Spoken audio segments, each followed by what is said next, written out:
بسم اللہ الرحمن الرحیم۔ السلام علیکم ویورز، میں رحیم خان سے کامران خان ہوں اور آپ دیکھ رہے ہیں ہمارا یوٹیوب چینل ہم پاکستان اور دنیا۔ ویورز، آج کا ہمارا موضوع یہ ہمارے پچھلے ولاگ کا حصہ اور اس کا تسلسل ہے، اور اس میں ہمارا ٹاپک تھا سید پرویز مشرف۔ لیکن ویورز، آج یہ ہمارا اس پہ آخری ولاگ ہے اور آج یہ ہمارا ٹاپک، یہ موضوع ہمارا کمپلیٹ ہو جائے گا۔ اس سے پہلے ویورز ہم بات کر چکے ہیں کہ سید پرویز مشرف انڈیا میں پیدا ہوئے، پھر پاکستان آئے، یہاں سے تعلیم حاصل کی، پھر ان کی فیملی کے بارے میں بتایا، پھر یہ پاک فوج کا حصہ بنے اور 1998 میں اس وقت کے وزیر اعظم نواز شریف نے ان کو چیف آف آرمی سٹاف مقرر کر دیا۔ ویورز، اس کے بعد ہماری فوجی قیادت اور ہماری سول حکومت میں پہلا اور بڑا اختلاف کارگل کے محاذ کی وجہ سے ہوا، جب کارگل کے محاذ پہ ہماری افواج جس وقت ایک بہترین پوزیشن حاصل کر چکی تھیں، تو اس وقت چیف آف آرمی سٹاف سید پرویز مشرف کو یہ حکم ہوا کہ یہ افواج اپنی واپس بلا لی جائیں۔ ویورز، یہ بڑا عجیب طرح کا حکم تھا اور بہرحال یہ حکم مان لیا گیا، اور اس کا پھر ہمیں بہت بھاری نقصان بھی ہوا۔ اس کے بعد ویورز، جب chief of army staff general Pervez Musharraf ایک غیر ملکی دورے پر سری لنکا گئے ہوئے تھے، اور جب یہ دورہ مکمل کر کے واپس آ رہے تھے اور جہاز ان کا ٹیک آف کر چکا تھا، فضا میں بلند ہو گیا تھا، تو ایک وزیر اعظم ہاؤس سے ایک حکم جاری ہوا اور چیف آف آرمی سٹاف کو برطرف کر دیا گیا، اور اس وقت کے D G I general Ziauddin Butt کو نیا چیف آف آرمی سٹاف مقرر کر دیا گیا۔ ویورز، ایک بار پھر یہ نامناسب اور عجیب طرح کا ایک عجلت میں کیا گیا فیصلہ تھا، اور ساتھ یہ بھی حکم ملا کہ جب سید پرویز مشرف کا جہاز پاکستان آئے تو ان کو پاکستان نہ اترنے دیا جائے اور ان کو انڈیا میں اتارا جائے، انڈیا کے ایک قریبی شہر یہاں سے احمد آباد میں۔ اور ویورز، کراچی ایئرپورٹ کے ایئر ٹریفک کنٹرول روم سے یہ حکم جب سید پرویز مشرف کے جہاز کے پائلٹ کو ملا تو پائلٹ بڑا پریشان اور سخت اعصابی تناؤ کا شکار کہ کیسا حکم ہے، کیونکہ ویورز اس وقت جہاز میں 198 افراد سید پرویز مشرف کے علاوہ سوار تھے، اور جہاز میں اس وقت فیول بہت ہی کم تھا، صرف 20 منٹ کا فیول باقی تھا، اور یہ 198 افراد کی زندگی اس وجہ سے خطرے میں پڑ چکی تھی۔ پھر جہاز کے پائلٹ نے پرویز مشرف کے ساتھ ان کے ایک بریگیڈیئر جو جہاز میں موجود تھے، ان کو اپنے پاس کاکپٹ میں بلایا اور ان کو اس حکم کے بارے میں بتایا۔ ویورز، بریگیڈیئر ندیم تاج تھے یہ، انہوں نے سید پرویز مشرف کو بتایا تو سید پرویز مشرف بھی جہاز کے کاکپٹ میں پائلٹ کے پاس آ گئے۔ اس وقت viewers, corps commander Karachi general Muzaffar Usmani تھے، اور انہوں نے ملیر گیریزن میں جنرل افتخار کو کہا، یہ حکم دیا کہ وہ کراچی ایئرپورٹ پہنچیں اور ایئر ٹریفک کنٹرول میں جائیں اور سید پرویز مشرف کا جہاز حفاظت سے ان کو زمین پہ لینڈ کروائیں۔ پھر جب general Iftikhar Karachi air traffic control room پہنچے اور اس کے انچارج کو یہ کہا کہ یہ جہاز بحفاظت کراچی ایئرپورٹ پر لینڈ کرایا جائے، تو ایئر ٹریفک کنٹرول کے انچارج نے حکم ماننے سے انکار کیا اور پسو پیش کی اور ہچکچاہٹ کا اظہار کیا۔ ویورز، اس کی یہ ہچکچاہٹ اور اس کا یہ انکار اور اس کی یہ پریشانی اس وقت دور ہوئی، یہ ہچکچاہٹ، جب ایک گن اس کی کان پٹی سے لگ چکی تھی۔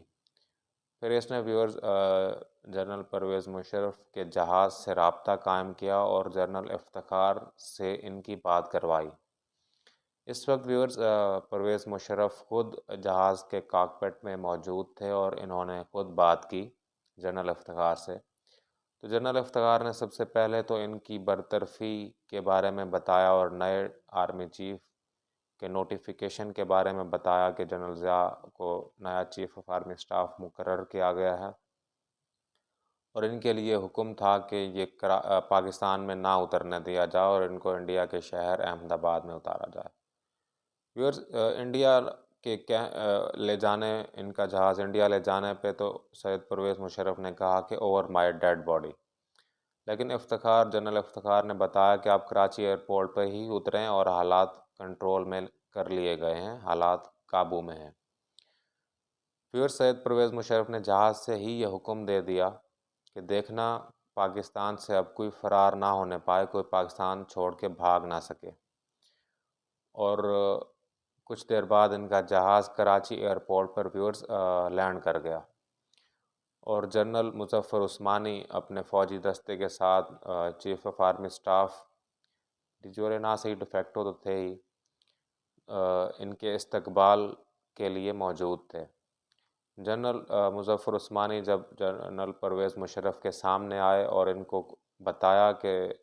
مجھے یہ حکم ملا ہے کہ آپ کو گرفتار کر کے 5 کور ہیڈ کوارٹر میں بند کر دوں۔ اس پہ کچھ سید پرویز مشرف نے سوچا اور پھر فوراً دیکھا کہ ان کی گاڑی پہ چیف آف آرمی اسٹاف کا جھنڈا ابھی تک موجود تھا، تو پھر یہ مسکرائے اور یہ دونوں جنرل 5 کور کی طرف روانہ ہوئے، 5 کور ہیڈ کوارٹر کی طرف۔ دوسری طرف 10 کور پنڈی میں جنرل محمود تھے، یہ بھی اس سے پہلے یہ حکم دے چکے تھے اور ایک کرنل کو بھیج چکے تھے کہ وزیر اعظم ہاؤس پہ کنٹرول حاصل کر لیا جائے۔ ایک کرنل صاحب 10 کور سے آئے اور وزیر اعظم ہاؤس کی سیکیورٹی ایک طرف کھڑی ہو گئی ہتھیار ڈال کے، اور وہ بھی ان کی سائڈ پہ کھڑی ہو گئی کرنل صاحب کی طرف۔ یہ ذرا اور کرنل صاحب آگے آئے تو ایک برآمدے میں اس وقت چیف آف جنرل سٹاف تھے جنرل اکرم، یہ بھی کھڑے تھے، اور جنرل ضیاء الدین بٹ بھی موجود تھے۔ تو جنرل اکرم آگے بڑھے اور انہوں نے کرنل سے کہا کہ آپ اس طرح سے وزیر اعظم ہاؤس میں داخل نہیں ہو سکتے۔ تو کرنل صاحب نے کہا کہ سر، یہ مجھے میرے باس کی طرف سے حکم تھا، آپ ان سے بات کر لیں۔ ان کے انیشیل باس، پہلے باس ان کے ایک بریگیڈیئر تھے، بریگیڈیئر ستی، تو کرنل صاحب نے ٹیلی فون ملا کے بریگیڈیئر صاحب سے جنرل اکرم کو دے دیا۔ جنرل اکرم نے بریگیڈیئر سے کہا کہ کل نئے chief of army staff guard of honour لیں گے۔ اس پہ بریگیڈیئر ستی نے یہ پیغام اپنے ساتھ موجود اپنے باس جنرل محمود کو یہ بتا دیا، یہ پیغام ان کا دے دیا۔ تو جنرل محمود نے کہا اسے کہو بھول جائے، اور اس کے بعد کچھ اور جوان وزیر اعظم ہاؤس پہنچے۔ اس کے بعد کرنل صاحب نے جنرل اکرم سے ان کا فون لے لیا، اور جنرل اکرم اور جنرل ضیاء الدین بٹ کو وزیر اعظم ہاؤس کے پرائیویٹ روم میں جانے کا کہا۔ یہ جب دونوں جنرل پرائیویٹ روم میں آئے وزیر اعظم ہاؤس کے، تو یہاں پہ اس وقت کے وزیر اعظم نواز شریف اور چیف منسٹر پنجاب شہباز شریف اور ان کے ایک اور قریبی ساتھی سیف الرحمان بھی موجود تھے، اور اس سے کچھ دیر پہلے ہی چودھری نثار یہاں سے یہ حالات کی سنگینی اور معاملے کی نوعیت کو دیکھ کر یہاں سے اپنے گھر کی طرف چلے گئے تھے۔ کچھ دیر بعد وزیر اعظم ہاؤس کے اس پرائیویٹ روم میں جنرل محمود خود آئے، اور انہوں نے وزیر اعظم کے پرائیویٹ روم میں موجود وزیر اعظم نواز شریف سے کہا کہ سر، یہ آپ نے بڑا ایک غلط اور نامناسب فیصلہ کیا تھا۔ اس کے بعد جنرل محمود نے وزیر اعظم نواز شریف اور چیف منسٹر پنجاب اس وقت کے شہباز شریف، ان کو باہر کھڑی ایک گاڑی میں بٹھایا، مرسڈیز میں، اور 10 کور کی طرف اپنے ہیڈ آفس کی طرف لے گئے۔ یہ تھا فوجی کو، اور یہ اس وقت یہ آپریشن مکمل ہو چکا تھا اور فوجی حکومت قائم ہو چکی تھی۔ یہ تھے سید پرویز مشرف، جو چیف آف آرمی اسٹاف بھی رہے، سپریم کمانڈر بھی رہے، اور صدر پاکستان بھی رہے، لیکن ویورز اب ہم میں نہیں رہے۔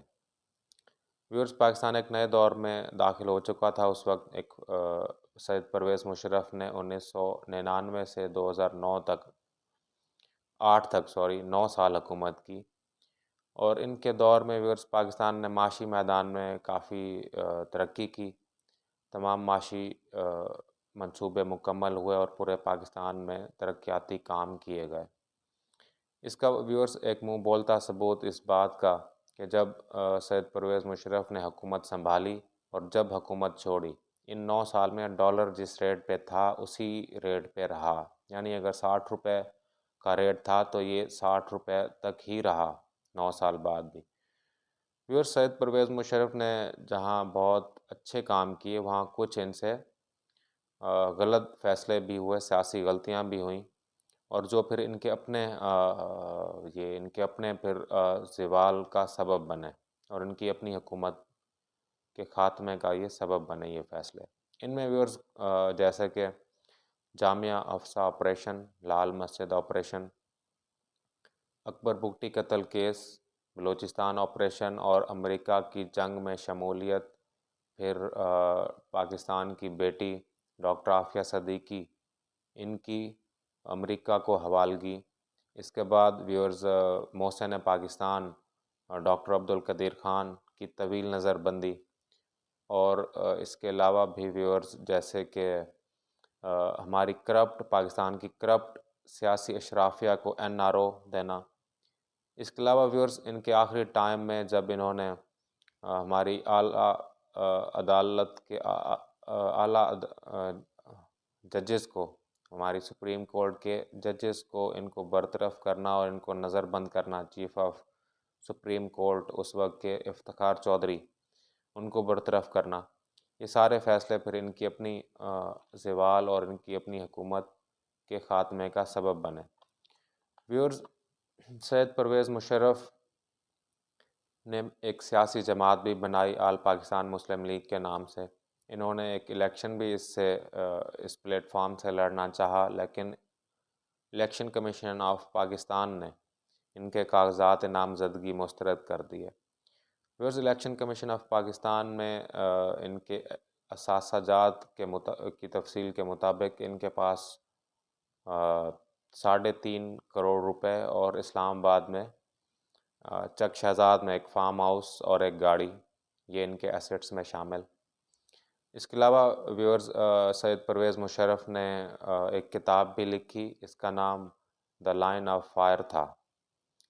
ویورز سید پرویز مشرف کے ٹویٹر اکاؤنٹ پر